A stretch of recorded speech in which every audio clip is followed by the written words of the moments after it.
Hello, this is Angelia with today's wisdom. Today's wisdom comes from Daily Ohm. Your last breath.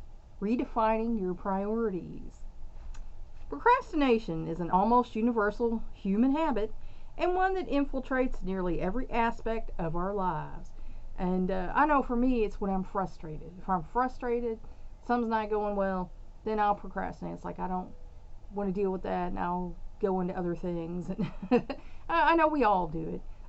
Some people more than other people.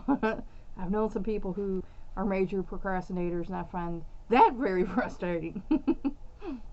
Modern existence is so complex, and much of what we long to do is left to wait by the side. And I know that's true, certainly, especially when I was younger and I was a single mom, and I was working at a job and then trying to build a ministry and charity. And I mean, the hobbies that I would like to do, that I really enjoy doing, got left by the wayside because I just didn't have the time to do them.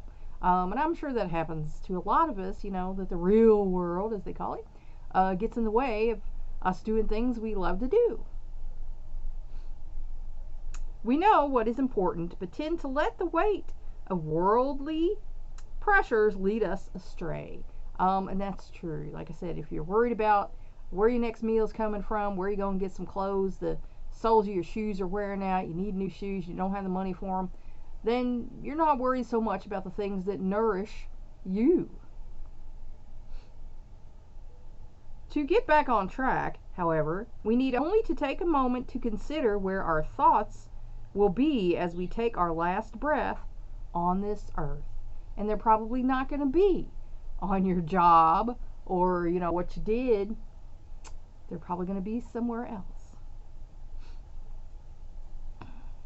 More likely than not, at that instant, disagreements, bills, petty annoyances, and other frustrating elements of our lives will no longer seem as significant as they once did.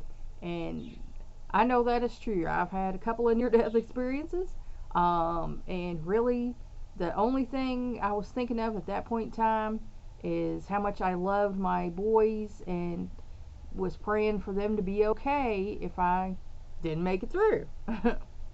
Thank God I did. Thoughts of loved ones and the positive impact we had on the world would no doubt occupy our remaining thoughts.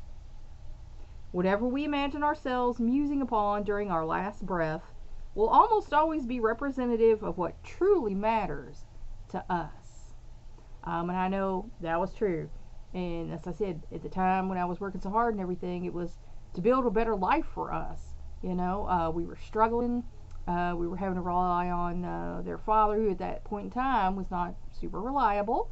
And I was just trying to make a better life for us, because the 9 to 5 was not cutting it.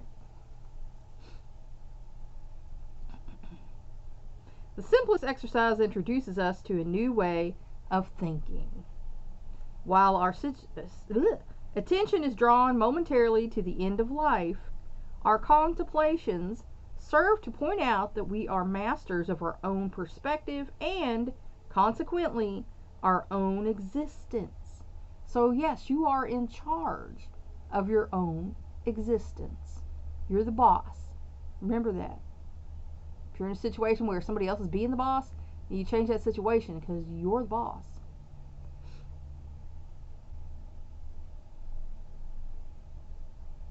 There is nothing preventing us from shifting our focus right now as we imagine we will in our final moments.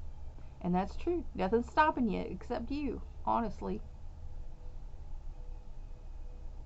We can choose to spend more of our time and energy on what gives our lives meaning. And you certainly can. We can spend more time with loved ones and do more of what we enjoy. And of course, that's easy to say, but you can make time. There's never going to be enough time for everything that you really want to do, honestly. But you can make time, and that's the important thing.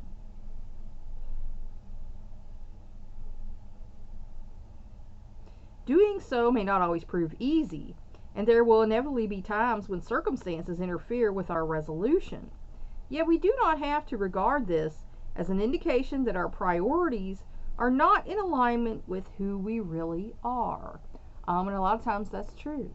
There are people, who get it, and even if they're working at a job they don't like, because they can't find any jobs that they do like, they understand that on their time they can do what they want to do that nourishes them.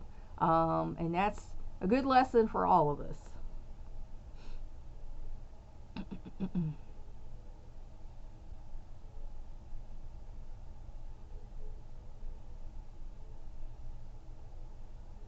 Sometimes the only way we can see the beauty of life is to remind ourselves that it is finite, and it is.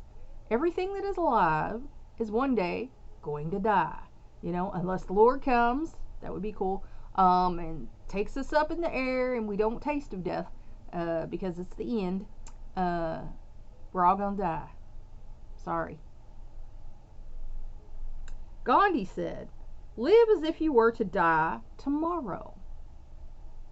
His words are a potent reminder that living life more fully is not about pushing ourselves harder or shouldering more burdens, but about experiencing all the wonderful richness that life has to offer.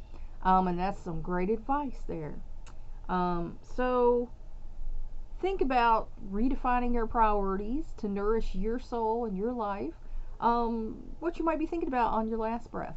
And it's probably not going to be, the bills or anything like that, So that's all for now. Please like and share, so we can share the wisdom, and people can think about it. And if you'd like to, help support me in spreading some enlightenment into the world, you can visit my Patreon at Angelia Schwarz-Coleman. Thanks. Until next time.